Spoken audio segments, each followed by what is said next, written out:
и понимать роль и место каждого из нас в проведении выборов президента Российской Федерации. Открытие весенней сессии Народного собрания Ингушетии в выпуске. Реальные планы на ближайший квартал. Для альпинистов представляет большой интерес пройти эти соревнования. Здесь самые именитые, известные альпинисты участвуют. Там, за облаками, в поисках победы. В Ингушетии стартовал чемпионат России по альпинизму в техническом классе. Срок вышел. Срок вышел. Его нельзя продавать, но перерабатывать его можно по технологии. От такого молока здоровья не прибавится. Как покупателям не напасть на просрочку, разъясняют сотрудники Роспотребнадзора. Люди к одному привыкают, и совсем потом другое получается. Ну, будем к этим привыкать, какая нам разница. Как двигаться? По кругу. Уже с завтрашнего дня в силу вступают новые правила дорожного движения. Я желаю всем студентам удачной сдачи сессии, всего самого хорошего, чтобы все желания сбылись. Теперь во время сессии умудриться совместить праздник студенчества с головной болью, экзаменами под силу только молодежи.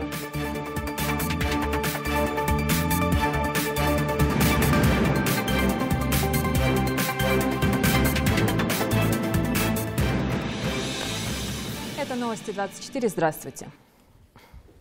Народным избранникам стоит сделать акцент на развитие социальной сферы и экономики. Об этом сегодня говорили на открытии весенней сессии Народного собрания с участием главы Ингушетии.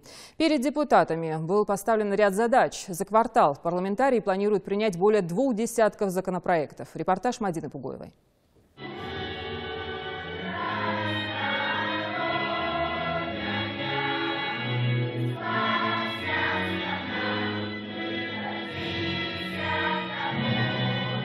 Открытие весенней сессии Народного собрания Республики получилось необычным. Школьный хор столичного лицея исполнил гимн России и Ингушетии. С этим событием народных избранников поздравил и глава региона. Юнусбек Евкуров отметил, что перед депутатами стоит немало важных задач, в том числе и подготовка к выборам президента страны. Активно в это включиться, как мы раньше делали, усилить работу по всем направлениям и понимать роль и место каждого из нас в проведении выборов президента Российской Федерации. Мы активно провели ряд мероприятий уже и проводим, в том числе в каждой из политических партий есть свой кандидат в президента Российской Федерации.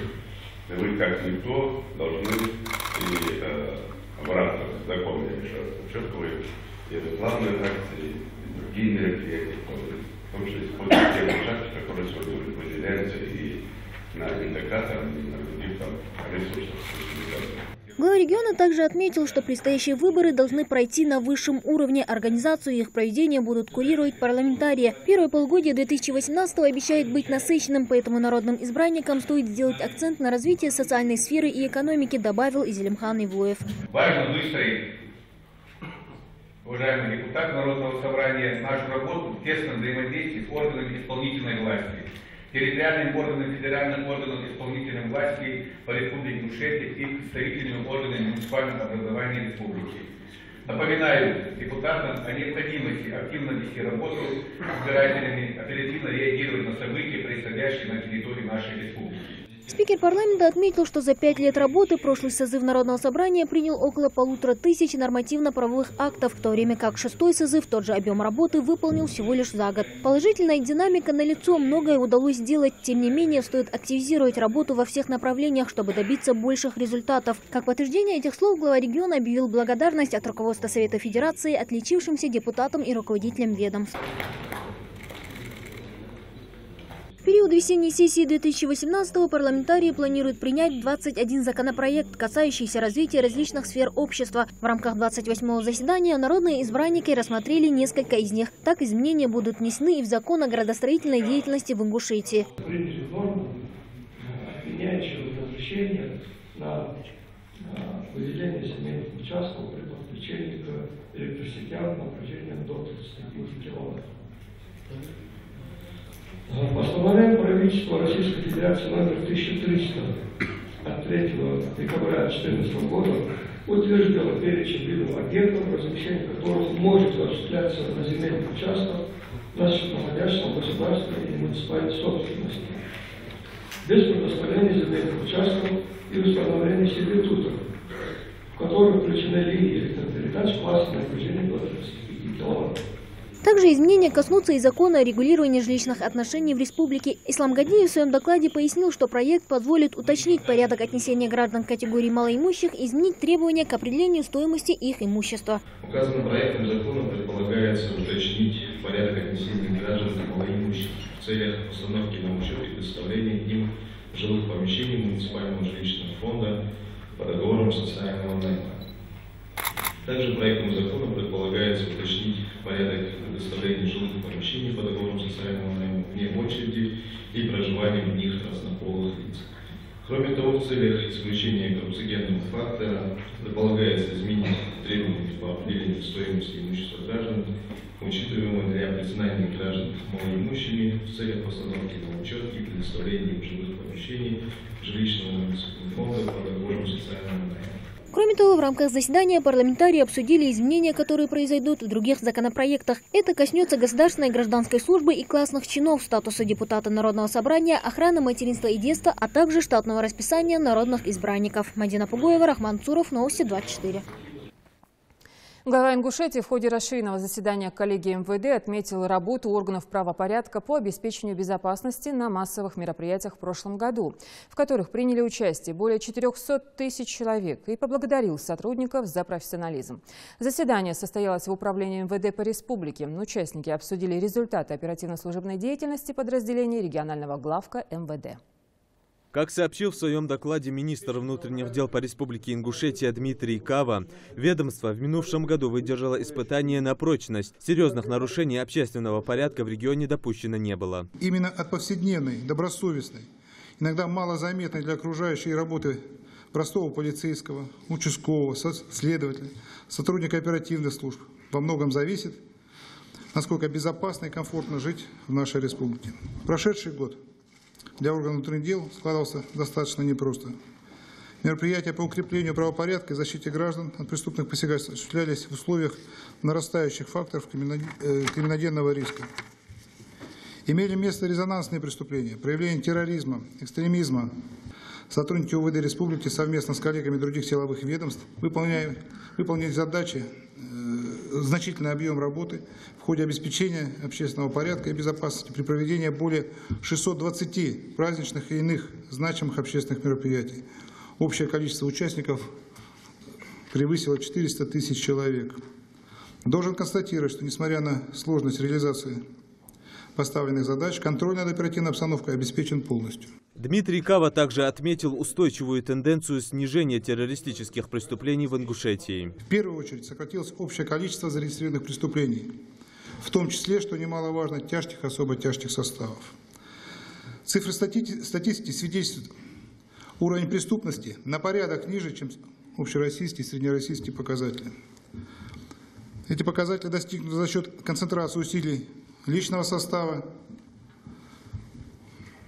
эффективного взаимодействия с другими правоохранительными ведомствами и органами власти. В числе основных приоритетных, которые стояли перед нами, в первую очередь это раскрытие, расследование преступлений.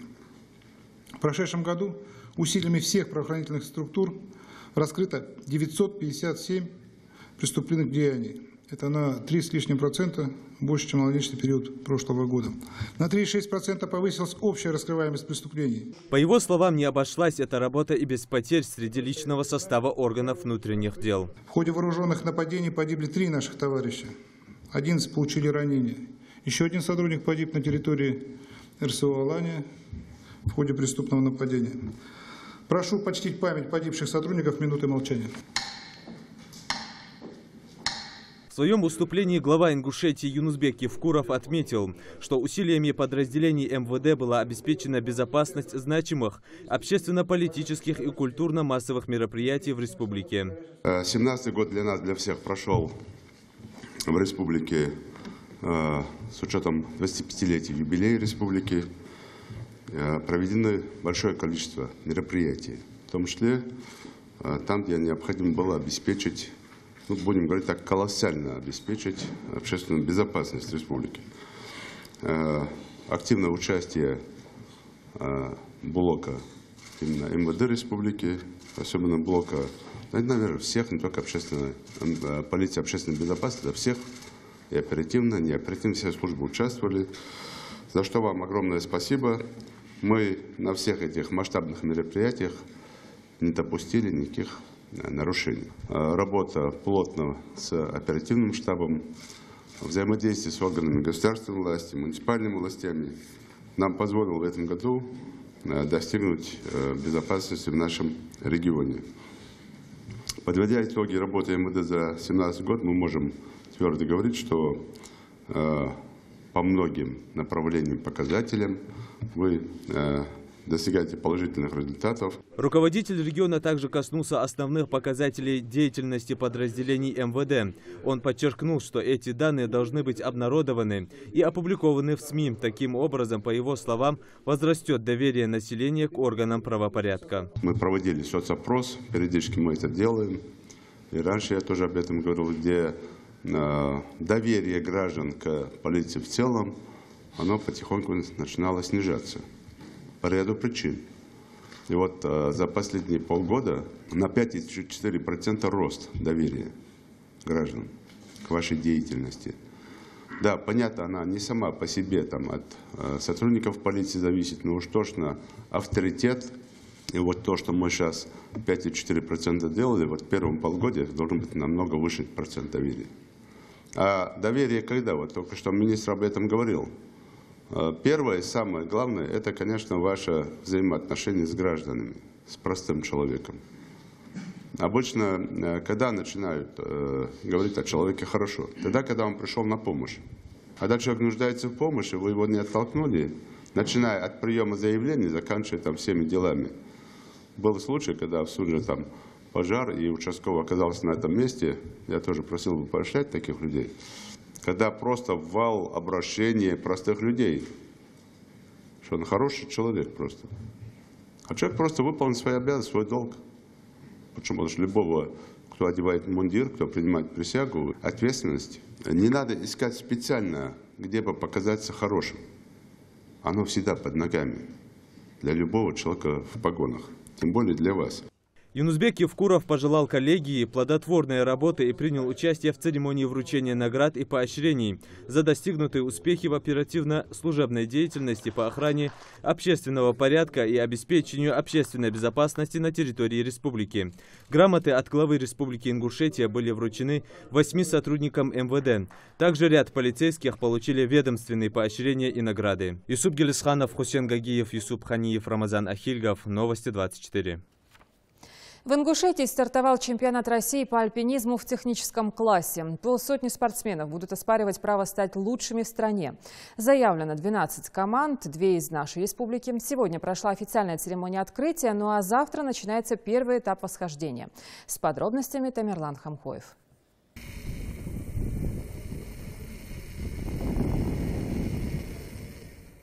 Маршруты поданы, сэр, как сказал бы герой одного известного произведения. 17 маршрутов, среди которых 5 первопроходов. Для любителей альпинизма лучше и не придумаешь. На церемонию открытия чемпионата приехали руководящие лица республики, представители Федерации альпинизма России, гости из соседних регионов. Старт соревнований ознаменует очередная громкая заявка нашего региона. Ингушетия может и будет принимать состязания самого высокого уровня. Первым слово взял председатель правительства региона. От имени главы Республики Ингушетия Юнузбека Евкурова и себя лично приветствую всех участников на этой прекрасной, славной горной земле Ингушетии. Сегодня, где мы собрались, это место, эта горная часть Ингушетии является колыбелью всех ингушей. Я еще раз хочу пожелать вам удачи, успехов, чтобы вы запомнили эти интересные моменты, которые вы здесь проведете. Хочу пожелать безаварийного восхождения и помнить, что соперниками у вас являются не ребята, которые стоят сейчас с вами рядом сбоку, а именно горы и вы сами. Вы сами должны показать, на что вы способны, как вы умеете преодолевать вот эти трудности. Вот, ну а трудности мы все видим.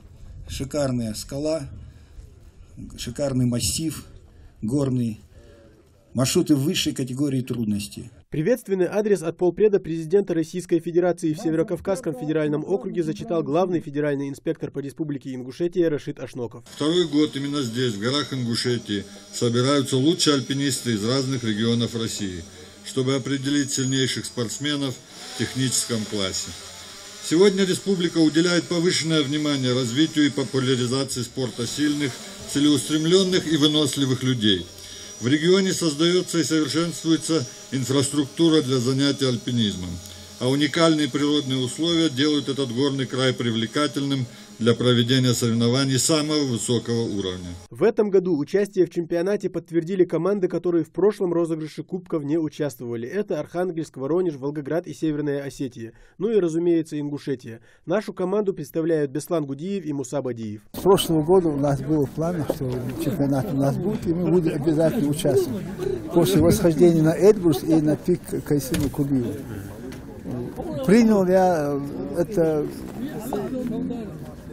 Принял с удовольствием и с радостью. Кстати, о фаворитах турнира. Команда из Архангельска приехала в Ингушетию еще за неделю до старта чемпионата. Теперь за их плечами один из сложнейших маршрутов, что представлены в программе соревнований. Стена впечатляющая, делятся альпинисты, но как сложится турнир, никогда не стоит загадывать. Было очень интересно пощупать вот местные скалы, потому что в Ингушетии мы в первый раз, в этом районе тут, соответственно, в первый раз, и скалы для нас новые.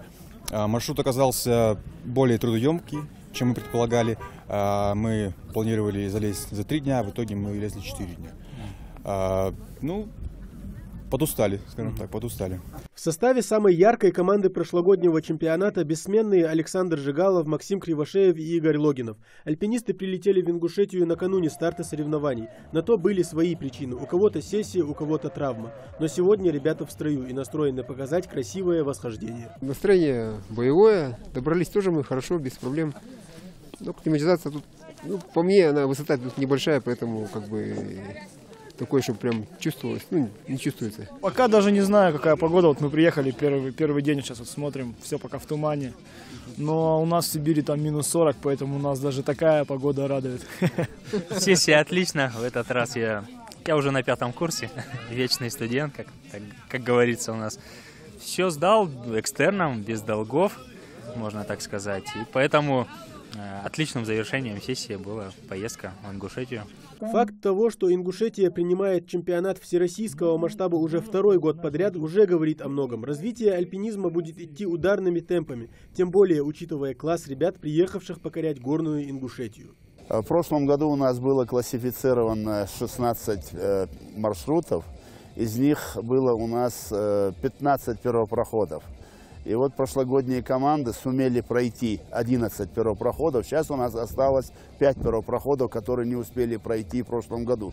Поэтому для альпинистов представляет большой интерес пройти эти соревнования. Здесь самые именитые, известные альпинисты участвуют. Я думаю, что в этом году эти первопроходы, 5 оставшихся еще с прошлого года, будут пройдены. Перед стартом по традиции жеребьевка по итогам, которые командам присваивают порядковые номера. Команда Санкт-Петербург-1. Иванов Александр, трехкратный чемпион России, мастер спорта. Пеняев Илья, чемпион России. Кондрашкин Сергей, призер чемпионата России. Номер 8. На этом официальная часть завершается, и теперь время для фразы, ради которой здесь и собралось столько людей. Чемпионат России по альпинизму в техническом классе объявляю открытым. Команды начнут восхождение 26 января. Первый этап чемпионата – так называемая школа. Маршруты изучены, альпинисты готовы. Старт дан, и пусть удача улыбнется сильнейшим. Тамерлан Хамхоев, Гапур Черкиев, Новости 24. Прибыль вразрез здоровью потребителей. Факты реализации просроченной продукции сегодня в ходе рейда выявили сотрудники Роспотребнадзора. Покупателям предлагали молоко, как выяснилось, сомнительного качества. Такие случаи не единичны, проверки будут проходить по всему региону. С недобросовестностью предпринимателей будут разбираться в административном порядке. А вот как быть с неосторожностью самих жителей, выясняла Рина Цичуева. Сотрудники Роспотребнадзора в этот дом приехали не случайно. В глаза бросаются упаковки с молочной продукцией. Как выясняется потом, просроченной. Мужчина привлек к себе внимание сомнительным молочным бизнесом. Как признается сам, производит из просроченного молока, сливок и кефира свежие продукты. Сергей Собянин по документам больше знакомый местным жителям, как Мухаммед, уверяет, закон не нарушал, сам технолог по образованию. Вы его сейчас попробуйте, это лучше, чем магазин. Дайте посмотрю. Это намного лучше, чем магазин. Срок вышел. Срок вышел. Его нельзя продавать. Но перерабатывать его можно по технологии. Если из него получается качественный продукт, никакого нарушения в этом нет. А есть переработанный продукт? Переработанная продукция, в Нестеровске ее перерабатывают. У меня есть человек, который туда возит. Пожалуйста, я вам на телевидении привезу этот творог. Или же поедем в Нестеровку. Или же здесь из него я вам могу переработать, здесь сделать творог. Мужчина уверяет сотрудников Роспотребнадзора и нашу съемочную группу, здесь все как и принято в бизнесе. Есть определенные поставщики, закупщики и, разумеется, покупатели. Во всей этой сомнительной истории есть одно но. Молочная продукция здесь не производилась. Просто Собянин продавал просроченное молоко, переливая его в обычные бутылки без этикеток. В свою очередь, предполагаемый закупщик Ваха уверяет, что продукцию брал для личного пользования. Телефон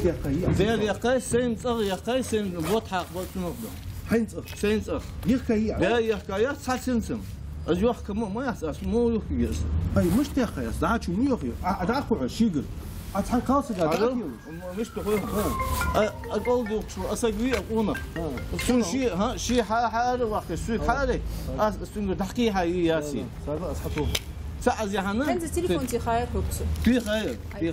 продукция на 2500 реализовать тебе, а не алариая. Заработают.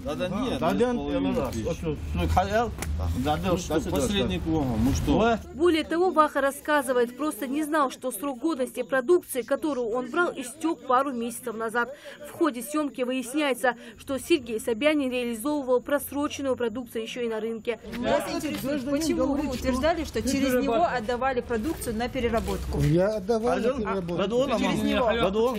حاجة شتابدي سامنوك لدولش حاجة تهنا عياخ استسبسات تيتن أصلي وكش غزل وقت أزيت صباح حاجة عشانني دياجر دهن سوغر قلدس يا سوغر همس يا أصلي وكش أسيد شو دهن وطح وسيشنا دهن دوي دايح يلا تسونا بيا دهن إحدى الله يرد الحمد لله داتس أيس دينا ديس أز بعض دائما الله شو قاعد أخي تيجي أشيشنا شو أصلي وكش الله يوركش أش ليتنا دون я тоже торговал там на работе. Он продавал? Я рыбу продавал. Он эту продукцию продавал? Он продавал. И там люди продавали. Я не продавал эту продукцию на рынке. Наказание нарушителю прав потребителей не избежать. Против недобросовестного предпринимателя будет возбуждено административное дело.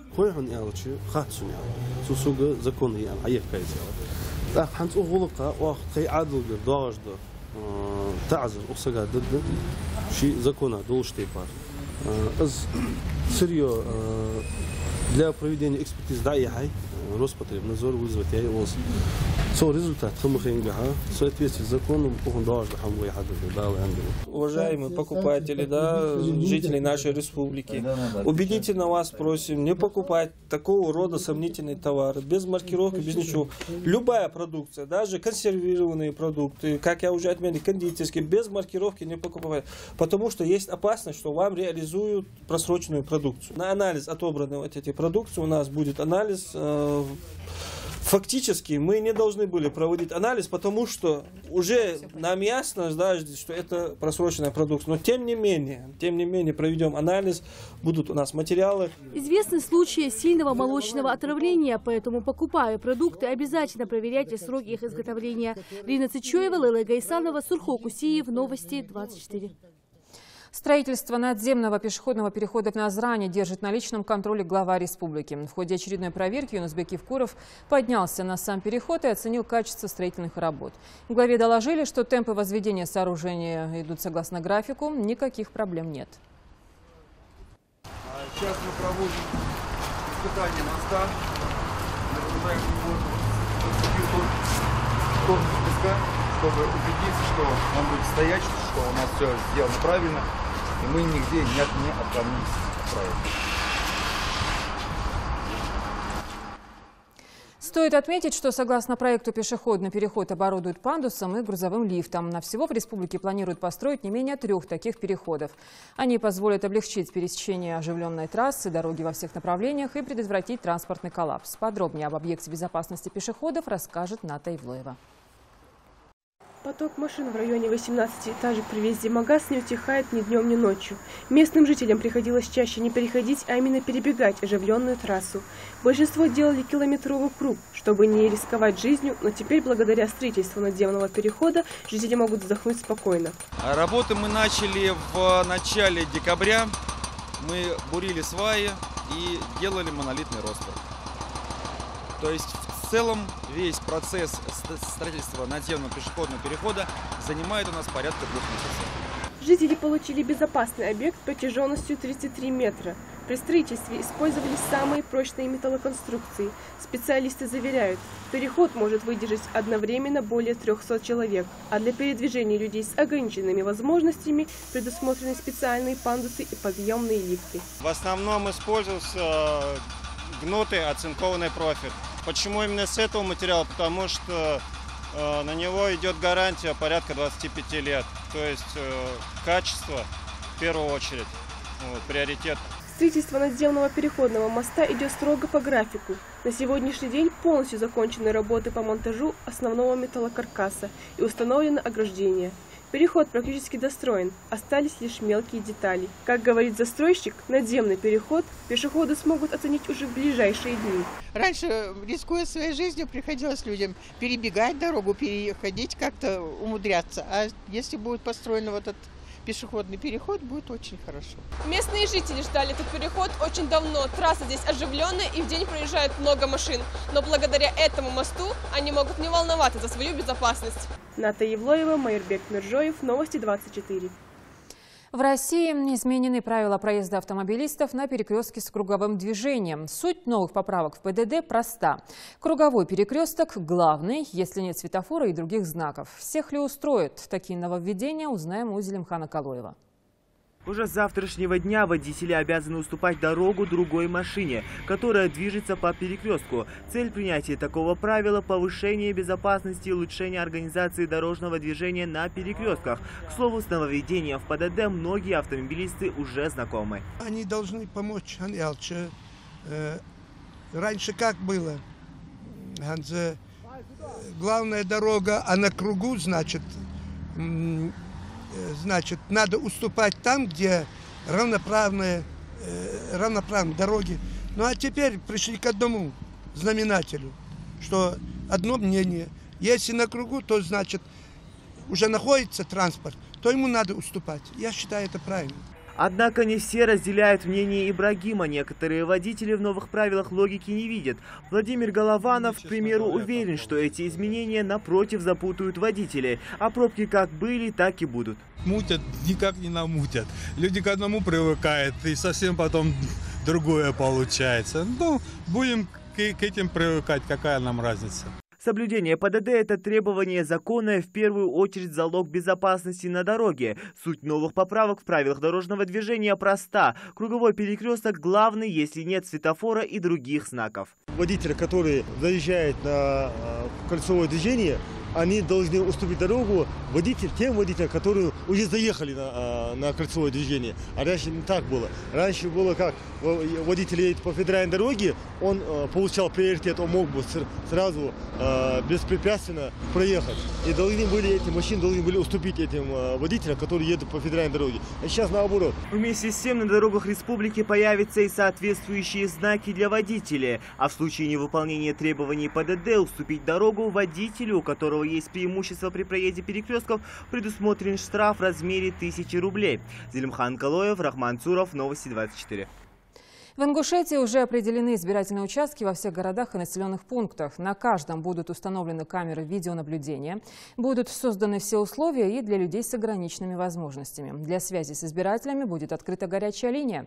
Все эти вопросы обсудили в региональной центральной избирательной комиссии, где прошло заседание с членами ЦИКа, представителями администрации городов, районов республики, представителями прокуратуры и управления Минюста по Ингушетии. Подробности у Светланы Томовой.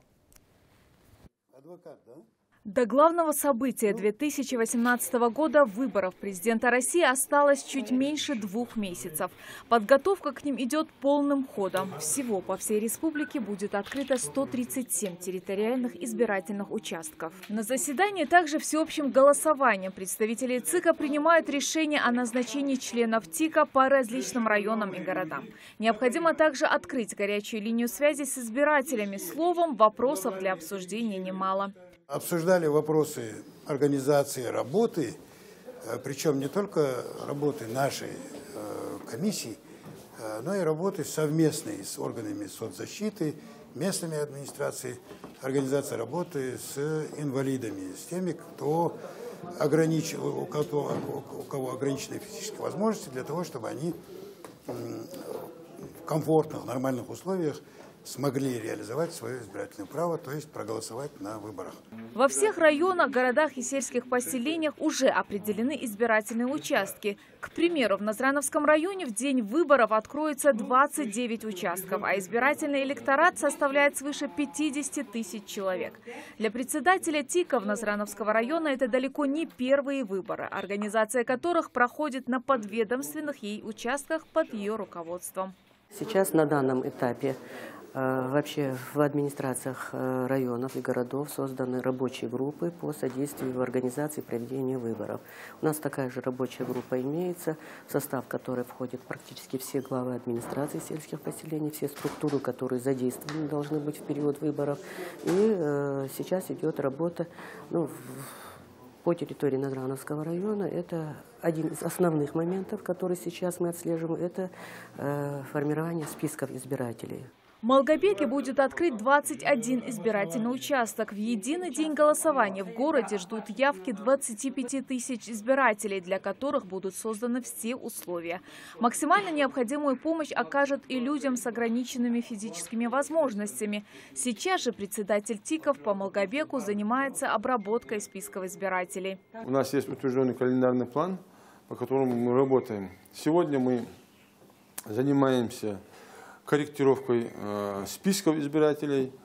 Также мы проводим работу со всеми службами. Это ЗАГС, ПВС, военный комиссариат. Для того, чтобы провести в надлежащее состояние, это, в принципе, исключить умерших с этих списков. Также есть лица, которые призваны в армию. Вот такая работа, в принципе, проводится. На всех избирательных участках установят камеры видеонаблюдения. Помимо всего прочего, большое внимание будут уделять безопасности на участках. Уже готова памятка сотрудникам полиции, которые будут находиться в помещении для голосования по защите прав и свобод граждан, охране общественного порядка и оказании содействия избиркома. Светлана Томова, Магомед Дидигов. Новости 24. Сегодня День студенчества. С праздником молодежь поздравил глава Ингушетии. Он отметил в своем инстаграм важность профессионального роста и развития, умение спорить и размышлять, а главное активно действовать. Цитата. «Радует, что среди студентов Ингушетии много ярких, талантливых и увлеченных людей. Они активно участвуют в общественно-политической жизни региона, заявляют о себе не только на республиканском, но и всероссийском, международном уровнях. Дорогие ребята, никогда не отступайте перед трудностями, не останавливайтесь на достигнутом, не бойтесь ставить перед собой самые смелые задачи. От всей души желаю вам здоровья, счастья. Пусть ваши студенческие годы будут насыщены яркими событиями». Конец цитаты. Студентов Ингушского госуниверситета с их профессиональным праздником глава региона Юнусбек Евкуров поздравил лично. Репортаж Заримы Ивлоевой. Этот праздник для самих виновников торжества – начало зимних каникул после тяжелой сессии. Сегодня у многих студентов Ингушского госуниверситета последний экзамен. Но молодые люди умеют совмещать приятное с полезным. День, если честно, очень загруженный. Настроение, несмотря на это, у нас отличное. У меня сегодня экзамен, но несмотря на это, я нашла время и решила принять участие в этом прекрасном мероприятии. Я желаю всем студентам удачной сдачи сессии, всего самого хорошего, чтобы все желания сбылись. Я сегодня сдаю экзамены. Всем студентам хотелось бы пожелать удачи в сессии и чтобы они успешно закончили этот учебный год и начали Новый год с чистого листа и как бы с чистой совестью и новыми силами. Студенческие годы – лучшая пора в жизни. В этом уверен и глава региона. Юнусбек Евкуров заехал на праздник молодости, чтобы поздравить ингушских студентов. В своем выступлении глава республики призвал молодежь иметь активную гражданскую позицию, принимать участие в выборах и чувствовать ответственность за происходящее в стране. Ведь кто-то из сегодняшних студентов через несколько десятков лет возьмет в свои руки бразды правления. Это реально самый такой у вас период жизни. Вы это поймете, когда вырастете. Это самые счастливые годы вашей жизни. Поэтому пользуйтесь этими годами. Будьте жадными до всего. Не в общении, я имею в виду, там, делиться ручками, карандашами или еще чем-то, а жадными в дружбе, в учебе, в участии в различных мероприятиях. И, конечно, показывать нашу молодежь, где бы ни были, такой с хорошей, продвинутой, современной стороны. Будущие юристы и экономисты, несмотря на серьезность выбранной профессии, на этом празднике демонстрируют и другие таланты. Для гостей выступает гордость университета Жарейдат Галаева. Девушка стала лауреатом Всероссийской студенческой весны.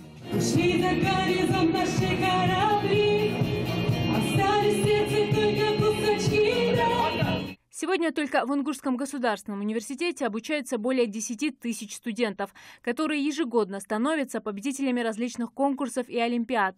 Татьянин день – это напоминание о том, что главное в жизни – выбрать профессию, которая обеспечит любимой работой. И тогда учеба будет только в радость. Зарима Ивлоева, Майрбек Миржоев, Новости 24. Вечно молодому Владимиру Высоцкому сегодня исполнилось бы 80 лет. Он не любил фатального исхода, от жизни никогда не уставал. Строчки из его произведений емкие, актуальные и удивительно пронзительные. Он писал, как чувствовал, и играл буквально на разрыв аорты. О гении века прошлого наш следующий репортаж. За что мне эта злая, нелепая стезя? Не то чтобы не знаю, рассказывать нельзя, мой командир. Уникальный кадр с концерта кумира миллионов Владимир Высоцкий стал легендой советской музыки, театра и кинематографа. Песни Высоцкого стали классикой, неоспоримыми, вечными хитами. Он сыграл более 30 ролей в таких известных фильмах, как «Место встречи изменить нельзя», «Хозяин тайги», «Вертикаль», «Плохой, хороший человек». Владимир Семенович родился 25 января 1938 года в Москве, в огромной коммуналке. Молодой харизматичный парень поступил в МХАТ. Тогда и началась его творческая деятельность. Сзади я радостно слышал удивленные крики людей. Его любили из-за песни, которые не похожи на другие. Он пел и о правде, и о том, что беспокоит. По убеждению самого Высоцкого, в его творчестве не было ограничения. Оно для всех, независимо от национальности и профессии. Тексты к песням Владимир писал сам. Впервые стихи написал еще в школе. Там, во всяком случае, одна сторона, что я не люблю, там ясно точно.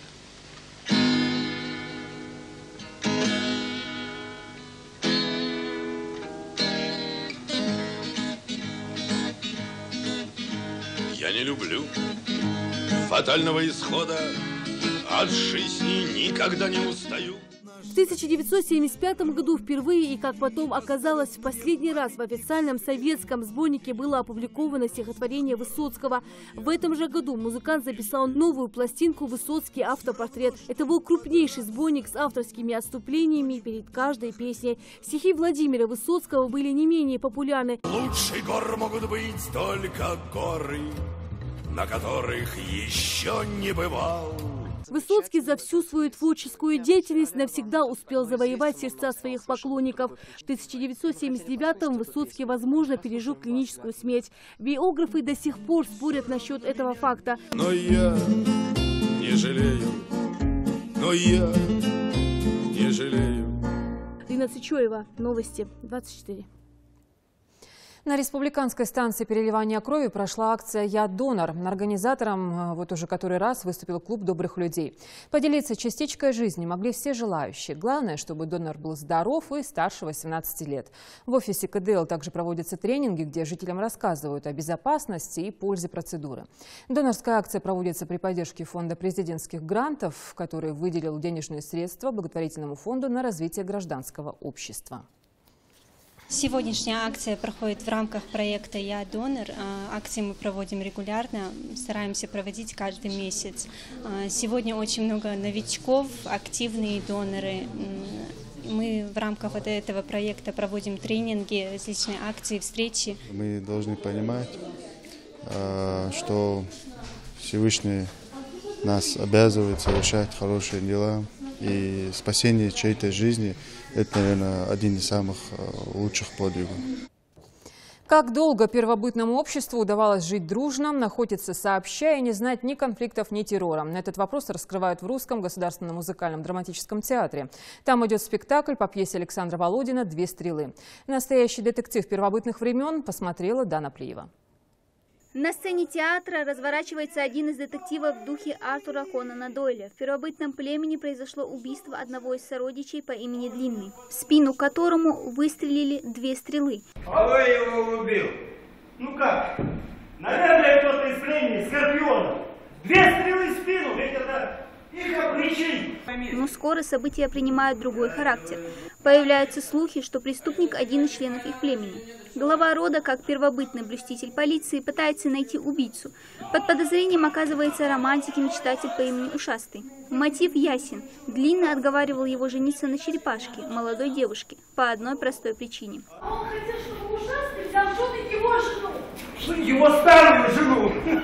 Как ни странно, вдова не только не огорчена, а даже рада смерти мужа. Ведь теперь она может выбрать другого, и выбор падает на предполагаемого убийцу, Ушастого. Роль вдовы в спектакле играет харизматичная и яркая Зара Базоркина. Ее героиня своим поведением не раз вызывает смех у зрителей. Особенно, когда она пытается доказать на совете, что не убивает мужа. Оба! Она в жизни не попадет ни в кого!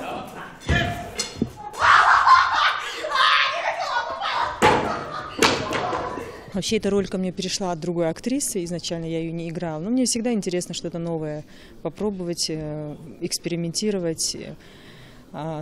Актриса, на мой взгляд, не должна бояться всяких разных образов, выглядеть некрасиво, как, например, я. И, конечно, я за любой образ, за любую роль.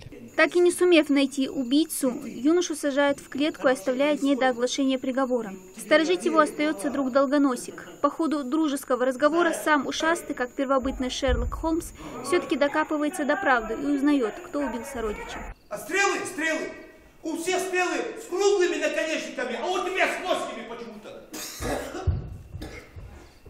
Что ты сказал? Долгоносик! Что ты сказал про стрелы? Ну что, Долгоносик? Вспомни, где ты мог видеть... Про стрелы я просто так сказал. Да не просто так!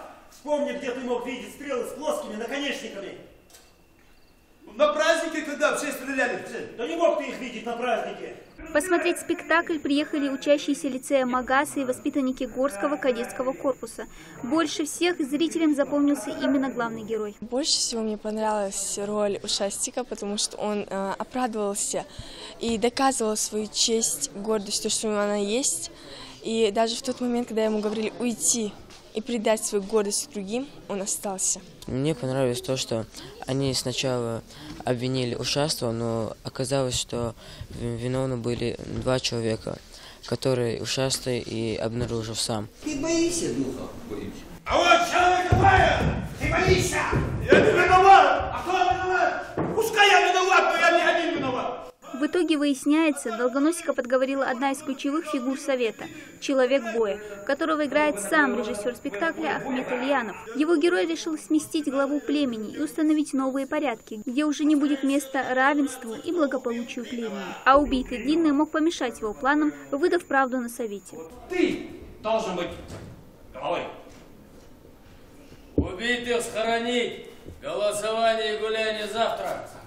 Конец спектакля драматичен. 2 главных героев, Ушастого и Долгоносика, убивают, а место главы племени занимает власть имущий. Такой сюжет знаком, наверное, всем.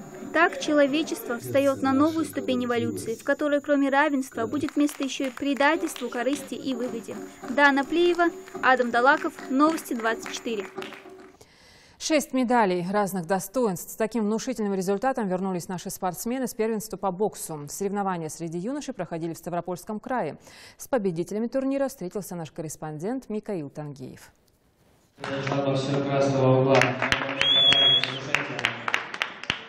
Так чествуют одного из победителей первенства Магомеда Балаева. Боксер тренируется в Суджинском фоке и выступает в весовой категории 43 килограмма. Готовясь к соревнованиям, Магомед 2 раза в день усердно занимался и оправдал надежды тренера. Боксер завоевал золотую медаль. Магомед вспоминает, что финальный бой был для него особенно волнительным. Соперник оказался непредсказуемым в плане ведения боя.